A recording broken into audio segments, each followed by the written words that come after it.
मेरे पास एक बहुत ही बेहतरीन सवाल है और वो सवाल ये है कि अगर मेरा कोई एक फ्रेंड है जिसके साथ मैं अकेले में बैठ के खूब बात कर सकता हूँ या कर सकती हूँ, मगर जैसे ही 5-6 लोग इन्वॉल्व हो जाते हैं, मैं इवन उस इंसान के साथ भी बहुत अच्छे तरीके से बात नहीं कर पाता हूँ या कर सकती हूँ।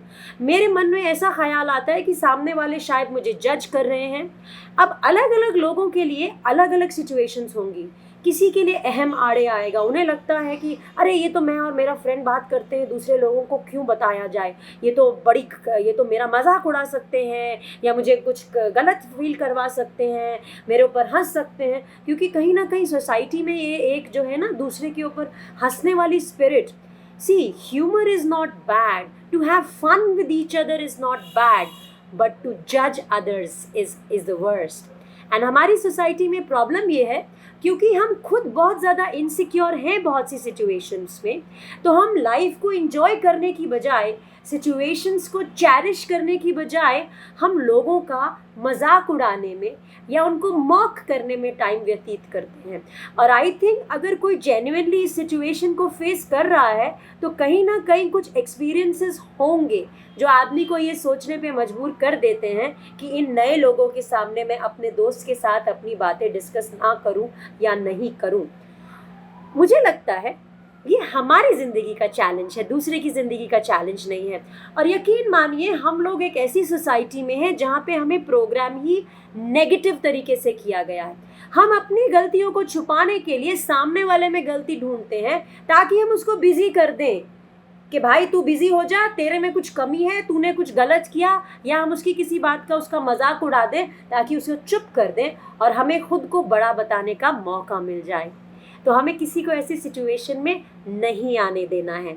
और इसके लिए हमारा चैलेंज ये है कि अगर हमारा ऐसा दोस्त जिसके साथ हम बहुत खूब बात कर सकते हैं, तो हमें 4-5 लोगों के साथ अपने आप को बार बार ये बोलना है और उस सिचुएशन में आते ही एक्ट करना है कि हम खाली अपने उस दोस्त के साथ बात ना करें, हम कुछ जनरल टॉक करें जिसमें बाकी सब लोगों को भी इन्वॉल्व करें। और उस टाइम पे अगर हमारी कुछ पर्सनल डिस्कशन के बारे में भी बात आ जाती है तो हम झेपे नहीं, हम डरे नहीं, हम इनसिक्योर फील ना करें या हम ऐसा फील ना करें कि हमें कोई क्रिटिसाइज करने वाला है। और उस सिचुएशन को हैंडल करने के लिए हमें अपनी फेस पे एक स्माइल लाना होगा। यकीन मानिए हमारी जो मसल्स हैं वो हमारी बहुत हेल्प करती हैं। Instead of frowning at that time, we will have to try and force ourselves. जो मैं कह रही हूँ आसान नहीं है, बहुत मुश्किल है। अगर हमें ऐसा महसूस हो कि वह कोई हमारे ऊपर हंस रहा है या हमारी बेइज्जती करने की कोशिश कर रहा है या हमारा मजाक उड़ाने की कोशिश करता है, एक ह्यूमन रिएक्शन क्या होता है कि हम खट से डिफेंसिव पे आ जाते हैं, हम खट से एंग्री होना शुरू हो जाते हैं। हमारी आंखों पे we start frowning and we start showing that anger on our face. That's the time when we have to smile. Take a deep breath and calculate what that person said. And instead of countering that person, instead of trying to be defensive for ourselves, just take it in an easy stride and either give a very nice answer to it or just smile to it and let it pass. Because किसी ने हमारे लिए कुछ कह दिया तो इसका मतलब ये नहीं है कि हम वैसे हैं, क्योंकि हमें पता है हम क्या हैं और हम कैसे हैं. So that's the time we have to try to smile instead of frowning and continue our talk. Now that person who said something wrong for us, if at all, पहले तो शायद ऐसी सिचुएशन में हम आएंगे ही नहीं. अगर आ जाते हैं और किसी ने हमारा मजाक उड़ाने की कोशिश की या हमें क्रिटिसाइज करने की कोशिश की गलत तरीके से, हमने उसको इग्नोर कर दिया, तो या तो वापस से वो उस बात को उछालने की कोशिश करेगा या वो चुप हो जाएगा. अगर वो चुप हो गया और उसने आराम से फर्दर कंटिन्यू किया टॉपिक को डिस्कस करना या कन्वर्सेशन किया, वंडरफुल. अगर उसने उस बात का मज़ा लेने की कोशिश की, हमें फिर से स्माइल करना है और अपने आप को उसकी तरफ फेस करना है और कहना है, जी आपका मतलब क्या है, आप कहना क्या चाहते हैं, क्या आप मुझे प्लीज़ एक्सप्लेन करेंगे. और ये भी हमें स्माइल करके कहना है, गुस्से में नहीं कहना है. अब कोई भी आम इंसान इस तरह के सवाल के लिए नॉर्मली रेडी नहीं होता है, कि अगर उसने किसी की मजाक उड़ाई तो वो तो हंस रहा है, हाँ हाँ हाँ, वो इस चीज़ के लिए तैयार नहीं था कि उससे उस चीज़ को एक्सप्लेन करने कहा जाएगा. And that's where we build on in a better manner. I hope I made my point clear.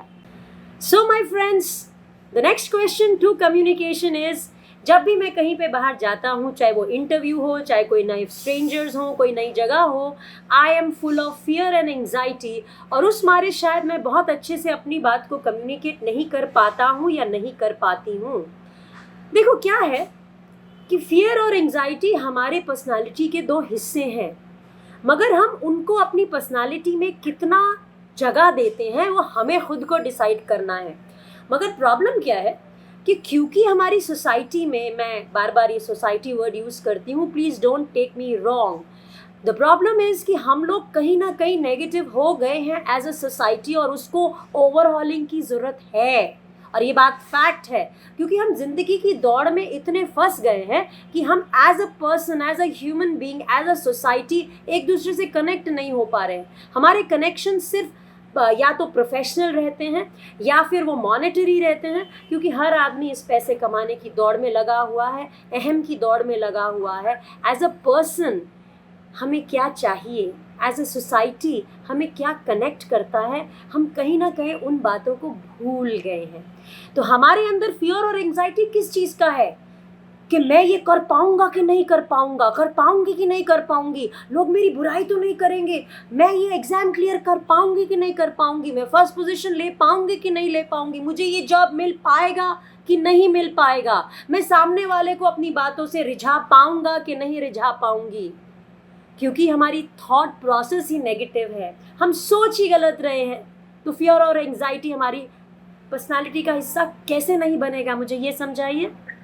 Fear और एंग्जाइटी हमारी पर्सनालिटी का हिस्सा इसलिए हो जाता है कि हम ये भूल जाते हैं कि हमें एक्चुअली चाहिए क्या, करना क्या है. हम सिर्फ दौड़ में लगे हैं और उस दौड़ में लोगों को प्लीज़ करने में लगे हैं ताकि लोगों को प्लीज़ करके हमें जो चाहिए वो हमें मिल जाए. मगर हमें एक्चुअली चाहिए क्या, शायद हमें खुद को मालूम नहीं है. सोचिएगा ज़रूर. कम्युनिकेशन में फियर एंड एंग्जाइटी को हमने जगह दी है, खुद ने जगह दी है. खुद से बात करना शुरू कर दीजिए, सेल्फ टॉक करना शुरू कर दीजिए. Self talk is very important. खुद से पूछिए कि मुझे डर लगता क्यों है, डर है किस चीज़ का, एंग्जाइटी है क्यों.